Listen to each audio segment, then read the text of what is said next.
Foundations. Every great company is unique, but there are a few things that every business must get right at the beginning. I stress this so often that friends have teasingly nicknamed it Thiel's Law. A startup messed up at its foundation cannot be fixed. Beginnings are special. They are qualitatively different from all that comes afterward. This was true 13.8 billion years ago, at the founding of our cosmos. In the earliest microseconds of its existence, the universe expanded by a factor of 1030 a million trillion. As cosmogonic epochs came and went in those first few moments, the very laws of physics were different from those we know today. It was also true 227 years ago at the founding of our country. Fundamental questions were open for debate by the framers during the few months they spent together at the Constitutional Convention. How much power should the central government have?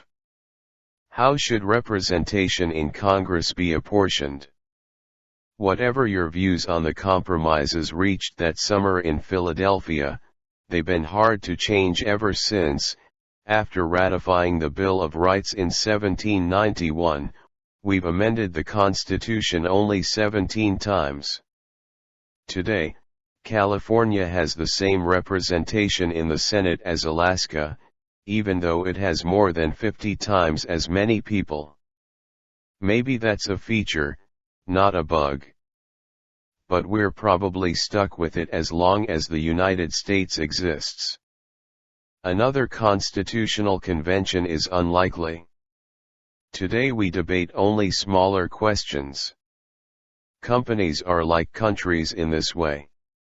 Bad decisions made early on if you choose the wrong partners or hire the wrong people, for example, are very hard to correct after they are made. It may take a crisis on the order of bankruptcy before anybody will even try to correct them. As a founder, your first job is to get the first things right, because you cannot build a great company on a flawed foundation. Founding matrimony. When you start something, the first and most crucial decision you make is whom to start it with. Choosing a co-founder is like getting married, and founder conflict is just as ugly as divorce. Optimism abounds at the start of every relationship. It's unromantic to think soberly about what could go wrong, so people don't. But if the founders develop irreconcilable differences, the company becomes the victim. In 1999, Luke Nozek was one of my co-founders at PayPal, and I still work with him today at Founders Fund. But a year before PayPal, I invested in a company Luke started with someone else. It was his first startup. It was one of my first investments. Neither of us realized it then, but the venture was doomed to fail from the beginning because Luke and his co-founder were a terrible match. Luke is a brilliant and eccentric thinker. His co-founder was an MBA type who didn't want to miss out on the 90s gold rush. They met at a networking event, talked for a while, and decided to start a company together. That's no better than marrying the first person you meet at the slot machines in Vegas. You might hit the jackpot, but it probably won't work. Their company blew up and I lost my money. Now when I consider investing in a startup, I study the founding teams. Technical abilities and complementary skill sets matter, but how well the founders know each other and how well they work together matter just as much. Founders should share a prehistory before they start a company together, otherwise they're just rolling dice. Ownership, possession, and control. It's not just founders who need to get along. Everyone in your company needs to work well together. A Silicon Valley libertarian might say you could solve this problem by restricting yourself to a sole proprietorship. Freud, Jung, and every other psychologist has a theory about how every individual mind is divided against itself, but in business at least, working for yourself guarantees alignment. Unfortunately, it also limits what kind of company you can build. It's very hard to go from 0 to 1 without a team. A Silicon Valley anarchist might say you could achieve perfect alignment as long as you hire just the right people, who will flourish peacefully without any guiding structure. Serendipity and even free-form chaos at the workplace are supposed to help disrupt all the old rules made and obeyed by the rest of the world. And indeed, if men were angels, no government would be necessary. But anarchic companies miss what James Madison saw: men aren't angels. That's why executives who manage companies and directors who govern them have separate roles to play. It's also why founders and investors' claims on a company are formally defined. You need good people who get along, but you also need a structure to help keep everyone aligned for the long term. To anticipate likely sources of misalignment in any company, it's useful to distinguish between three concepts: ownership, who legally owns a company's equity; possession, who actually runs the company on a day-to-day basis; control, who formally governs the company's affairs. A typical startup allocates ownership among founders, employees, and investors. The managers and employees who operate the company enjoy possession. And a board of directors, usually comprising founders and investors, exercises control. In theory, this division works smoothly. Financial upside from part ownership attracts and rewards investors and workers. Effective possession motivates and empowers founders and employees. It means they can get stuff done. Oversight from the board places managers' plans in a broader perspective. In practice, distributing these functions among different people makes sense, but it also multiplies opportunities for misalignment. To see misalignment at its most extreme, just visit the DMV. Suppose you need a new driver's license. Theoretically, it should be easy to get one. The DMV is a government agency, and we live in a democratic republic.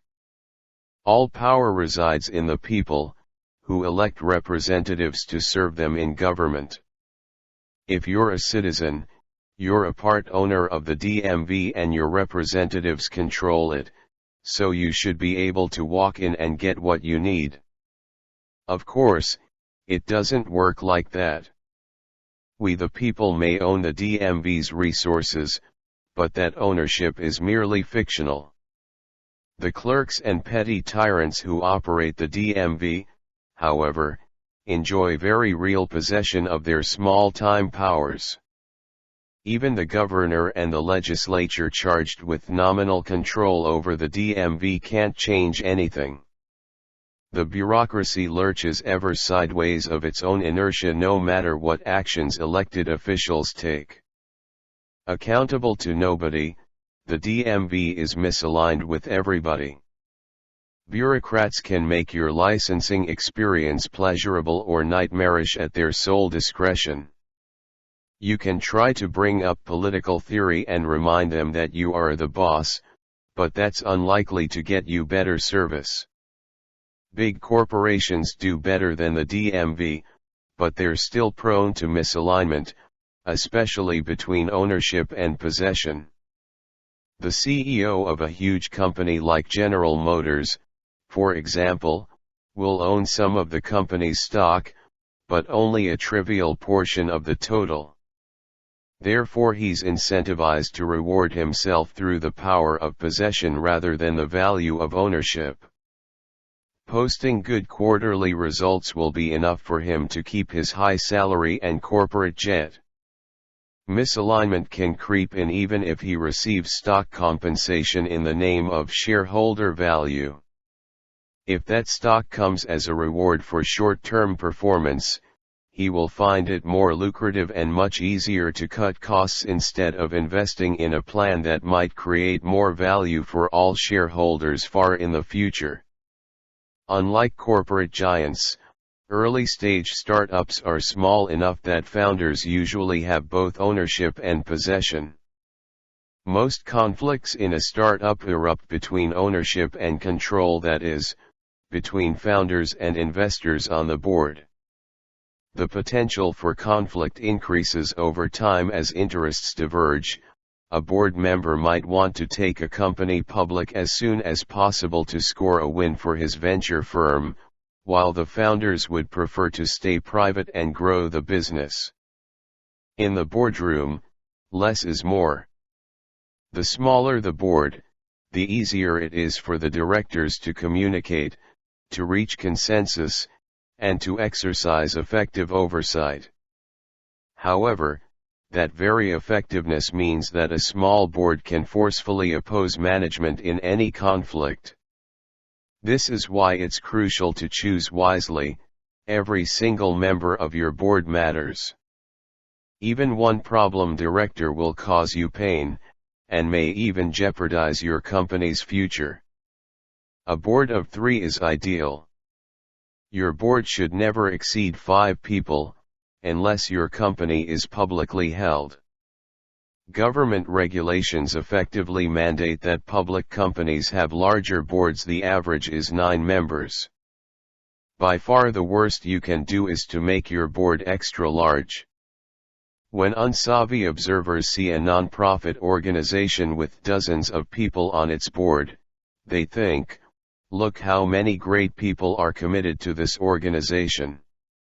It must be extremely well run." Actually, a huge board will exercise no effective oversight at all. It merely provides cover for whatever microdictator actually runs the organization. If you want that kind of free rein from your board, blow it up to giant size. If you want an effective board, keep it small. On the bus or off the bus. As a general rule, everyone you involve with your company should be involved full-time. Sometimes you'll have to break this rule. It usually makes sense to hire outside lawyers and accountants, for example. However, anyone who doesn't own stock options or draw a regular salary from your company is fundamentally misaligned. At the margin, they'll be biased to claim value in the near term, not help you create more in the future. That's why hiring consultants doesn't work. Part-time employees don't work. Even working remotely should be avoided, because misalignment can creep in whenever colleagues aren't together full-time, in the same place, every day. If you're deciding whether to bring someone on board, the decision is binary. Ken Kesey was right, you're either on the bus or off the bus. Cash is not king. For people to be fully committed, they should be properly compensated. Whenever an entrepreneur asks me to invest in his company, I ask him how much he intends to pay himself. A company does better the less it pays the CEO. That's one of the single clearest patterns I've noticed from investing in hundreds of startups. In no case should a CEO of an early-stage, venture-backed startup receive more than $150,000 per year in salary. It doesn't matter if he got used to making much more than that at Google or if he has a large mortgage and hefty private school tuition bills. If a CEO collects $300,000 per year, he risks becoming more like a politician than a founder. High pay incentivizes him to defend the status quo along with his salary, not to work with everyone else to surface problems and fix them aggressively. A cash-poor executive, by contrast, will focus on increasing the value of the company as a whole. Low CEO pay also sets the standard for everyone else. Aaron Levy, the CEO of Box, was always careful to pay himself less than everyone else in the company. 4 years after he started Box, he was still living 2 blocks away from HQ in a 1-bedroom apartment with no furniture except a mattress. Every employee noticed his obvious commitment to the company's mission and emulated it. If a CEO doesn't set an example by taking the lowest salary in the company, he can do the same thing by drawing the highest salary. So long as that figure is still modest, it sets an effective ceiling on cash compensation. Cash is attractive. It offers pure optionality.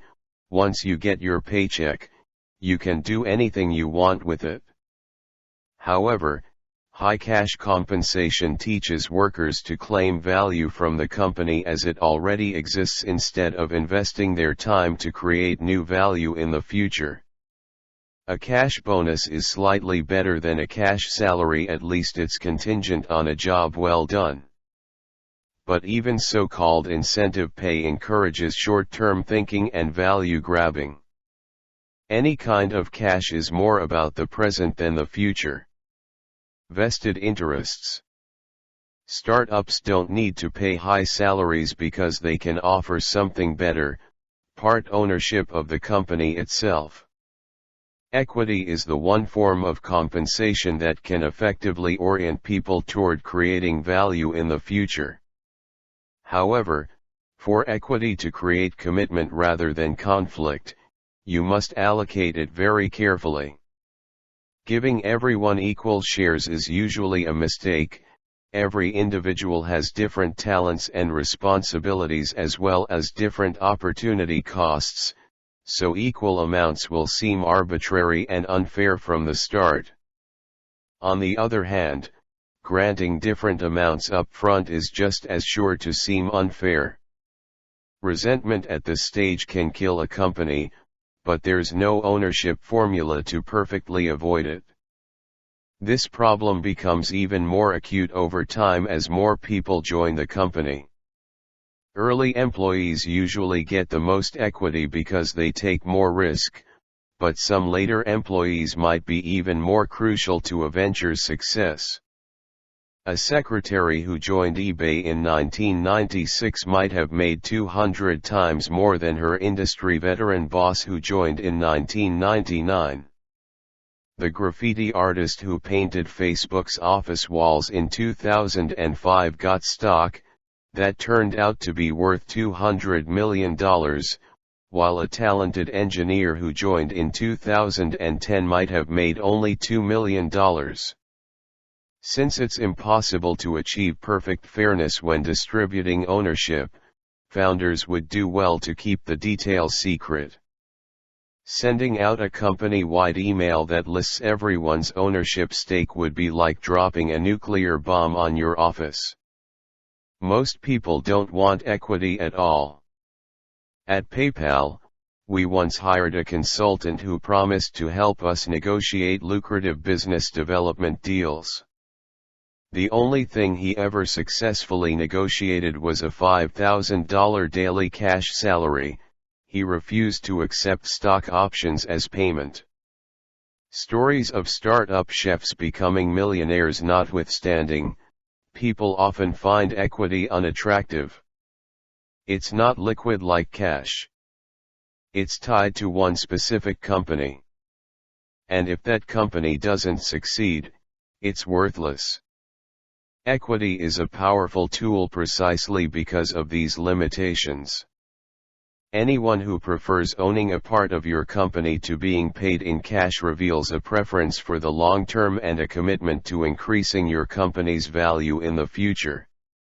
Equity can't create perfect incentives, but it's the best way for a founder to keep everyone in the company broadly aligned. Extending the founding. Bob Dylan has said that he who is not busy being born is busy dying. If he's right, being born doesn't happen at just one moment. You might even continue to do it somehow, poetically at least. The founding moment of a company, however, really does happen just once.